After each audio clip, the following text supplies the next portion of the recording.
binabanggit kanina, gusto ko po sanang lumayo muna sa politika.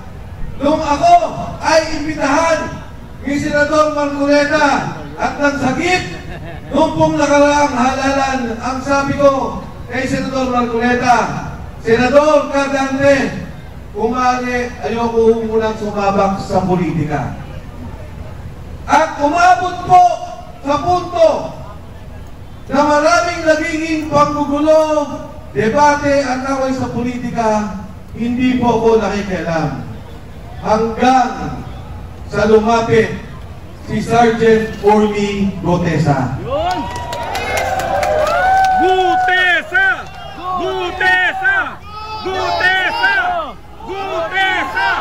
Gutesa! Si Sergeant Orly Gutesa po, lumapit sa akin, ang sabi, dahil nung panahon na yun, chairman ng Blue Ribbon Committee, si Senator Dante Marcoleta.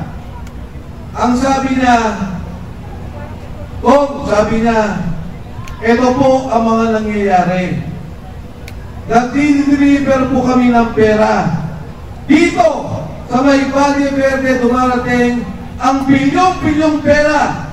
Nilalagay po namin sa maleta at dinideliver namin doon po kay Speaker Martin Romualdez. Marami po siyang kinento, pati yung Department of Health, pinapakialaman ang pondo, ang mga kontrata, ang mga gamot, ang tulong sa mahihirap. Meron pang kinwento, si Sergeant Gutesa, sabi niya, Sir, ang dami po naming pera, pinamimigay sa media.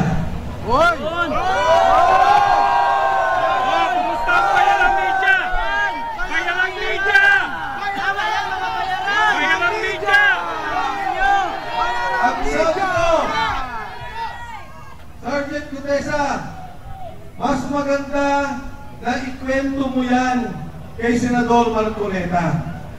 Mas magandang siya ang makadinig dahil siya naman ang taga-pamahala, ang pinuno ng Blue Ribbon Committee. Kaya po nakita kami. Sabi ko kay Senador Marcoleta, Cardante, pakinggan mo lang. Sabi niya, Mike, totoo ba yan? Yung pagkakog yan, kilala mo.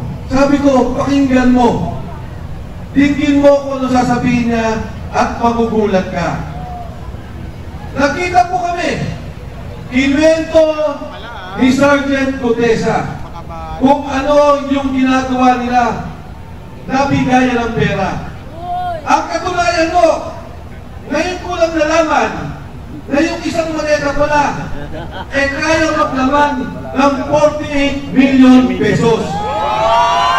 Alam, may katabi pala tayong at yung pala po, media. 1 milyong piso ang kalagahang bigat ay 1 kilo. Huwag na muna kayo maingay. Hindi na po sila bibilangan ng pera.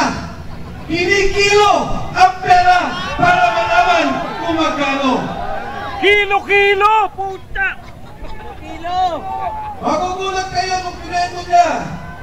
Disyembre, isang delivery, 2.5 billion pesos ang biniliver.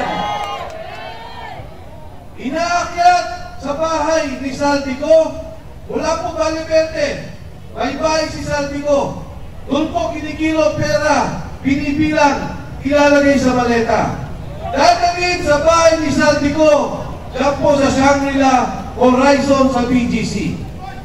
Inaakyat lahat ng maleta at pinababa muli. Hindi ko maintindihan, tinanong ko, Sarge, bakit inaakyat pa yung maleta ang bibigat? Pagkatapos ibababa muli. Sabi niya, Sir, hindi ko rin po alam. Pero ganun po ang aming ginagawa. Ngayon ko lang napagtuntun na yung palang mga maleta, kinukunan ng litrato para malaman ang delivery kay Speaker Martin Romualdez. Yan! Ngayon po, nung una, si Sergeant Gutesa sabi niya, hindi ko kailangan ng protective custody o proteksyon ng Senado. Sabi niya, huwag niyo na rin po akong isama sa Witness Protection Program. Kasama siya sa mga kasama niyang Marines. Noong una, hindi po kami nakapag-usap ng direkta. May nagsasabi lang po kung ano ang kanyang mensahe. Ngayon, ang huling mensahe nung nakaraang 2 linggo, hindi na po siya pinoproteksyonan. Siya po ay kinukulong na, illegally detained ng kanyang makasama ng MC2 ng Philippine Marines. Palayay si Gutesa! Ilabas nyo! Alam niyo po, ang kinakaawa ko, naintindihan ko, si Sergeant Gutesa, napapirma po nila ng affidavit. Umatras na, iniba na ang kwento. Ang sabi niya, si Defensor at si Marcoleta ay babayaran daw siya sa kanyang sasabihin. Binidyo si Sergeant Gutesa, pero hindi po ako galit. Kahit na baguhin niya kwento, naintindihan ko. Dahil pag ang pamilya mo at asawa mo, ang mga anak mo, ang tinakot, naintindihan ko, Sergeant Gutesa, huwag kang mag-alala, naintindihan ka ng sambayan ng Pilipino. Ang aking kapila sa mga nagkukulong sa kanya, pakawalan niyo naman po yung tao. Total naman, napapirma niyo na. Nagbago na ng salita. Total naman, na-video niya na sinasabi na kay wala ang kanyang salita na hindi na siya nag-deliver kay Martin Romualdez. Pakawalan niyo na po yung tao. Dahil yung tao, hindi nakinabang kahit sino sa kawalang-yaan, sa korupsyon na nakikita natin sa gobyerno. Tama! Yung kay Sergeant Gutesa, konsensya, nalulunod yung kanyang kamag-anakan, yung mga kasama ng sundalo, nalulot yung pamilya sa Bicol, binabaha, nawalan ng negosyo, nawalan ng pangkabuhayan. Pero di singko, hindi ang kumita. Hindi ang congressman, hindi ang senador, hindi ang contractor, hindi ang DPWH. Nag-deliver lang yan ng pera at na konsensya sa nakikita ng nakawan sa sambayan ng Pilipino. Mga kasama, kahapon lang, yung pamilya na, inilipat na namin ang bahay dahil binabantayan din. Bakit? Dahil si Sandy ko, sinabi niya, totoo ang sinasabi ni Gutesa. Ang aking pong kinagulat, ang aking pong kinamangha, dati ang sinasabi ko, imbestigahan ninyo si Sandy ko. Dati ang sinasabi ko, imbestigahan ninyo si Speaker Martin Romualdez. Ngayon ko lang narinig yung sinabi ni Sandy ko na ang pera, dinadala nila ang mali-malitang pera kay President Bongbong BBM Marcos. Ang sabi ni Pangulong Marcos, maya naman kayo. Ang sabi niya, ikulong ang nagnakaw. Ang hamon ko sa kanya, President BBM Marcos, ikaw ang mastermind. Ikaw ang dapat maya. Ikaw Maya kayo! ang dapat ikulong ng sambayanang Pilipino.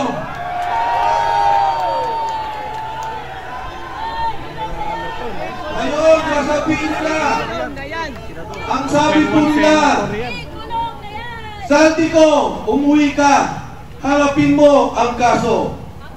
Ngayon, ang sabi nila, may kaso na si Sandy ko. Nung araw, ang sabi nila, wala silang kaso kay Sandy ko. Nung sila na ang tinuro, Speaker Martin Romualdez, President Bongbong Marcos, biglang nagkakaso, biglang papauwiin dito. Para ano? Patahimikin? Para ano? Pabalik na rin? Para ano? Patayin at pawala na ang tunay na mastermind, ang tunay na nagbebenepisyo sa korupsyon, pondo ng sambayanang Pilipino.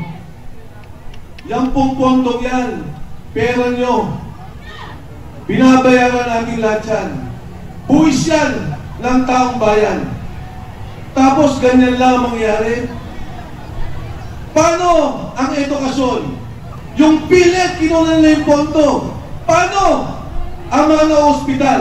Hirap na ang mga Pilipino. Pero ngayon narinig natin, bilyon-bilyon ang nawawalang pondo. Ngayon o, yung mag-asawang Paul Estrada, ito yung assistant ni Saldico. Anong ginawa nila? Ibinyahe, papalabas. Yung Paul Estrada na konsensya, yung kanyang asawa po, tumawag at sinabing gusto na nilang umuwi. Ano pong ginawa? Binugbog! Pagkatapos, inilipad sa Chile. Pero may maganda po akong balita sa inyo. Yung pong mag-asawang yan, hawak na natin. Yun! Yari kayo! Si Paul Estrada po, kailangan natin protektuhan. Dahil siya mismo, sabi ni Saldico, ang nagdi-deliver kay Martin Romualdez at President Bongbong Marcos. Yes! Mga kasama, yung ating pong pagkakaisa ngayong hapon, nung una, ayokong manawagan na mag-resign si Bongbong Marcos. Ayoko pong manawagan doon na sarapin sinasabi nila na magnanakaw at dapat ikulong si Bongbong Marcos. Pero dito sa akin nakikita, yung pagsalita ni Saldico, wala na pong kaduda-duda. Si Saldico, chairman ng Appropriations Committee ng Kongreso. Bata nila, tao nila, 3 taon. Hindi ka magiging chairman ng Appropriations Committee kung hindi ka pinili ng Pangulo. Si Speaker Martin Romualdez, pinili ng Pangulo. At yung pontong yan, sila ang gumagawa. Sila ang nag-aayos. Ngayong pong araw, tinanggal si Executive Secretary Bersami. Ngayon na! Tatanggalin din daw ang DBM Secretary Amina Pangandaman. Yari! Ang apila ko sa kanilang dalawa, magsalita na rin kayo bago kayo kasuhan at ituro ng administrasyong to. Alam nila ang galawan ng pondo. Alam nila ang nangyayari. Maawa naman kayo sa sambayan ng Pilipino. Sa kasaysayan po natin, ngayon lamang nangyari ang ganitong korupsyon. Ngayon lamang ang nangyari ang ganitong nakawan. Ang sitwasyon po natin, ang mismong sindikato, ang administrasyon, ang Pangulo, ang nangunguna sa sindikato ng Republika ng Pilipinas. Marcos resign! Marcos resign! Marcos resign! Marcos resign! Marcos resign! Marcos resign! Marcos resign!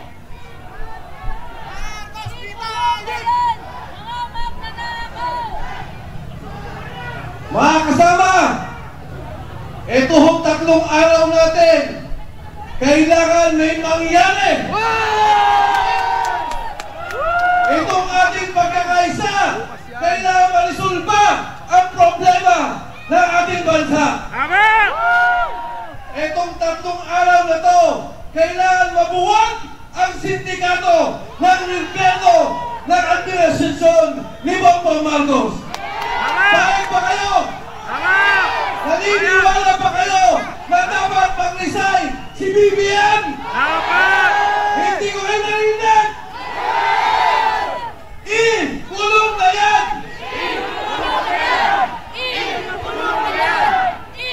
Kulong na yan! Marcos resign! Marcos resign! Marcos resign! Tayo ba? Kaya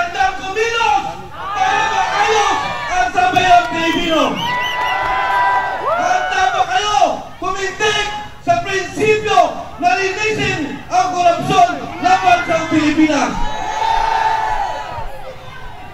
Sa gitna po ng ating pagkakaisa, tandaan po ninyo, kasaysayan po ito, na sa pagkakataong ito, tumayo ang Pilipino, tumayo ang sambayanan para itigil ang korupsyon, itigil ang bulok na sistema at ayusin ang kinabukasan ng kabataan Pilipino.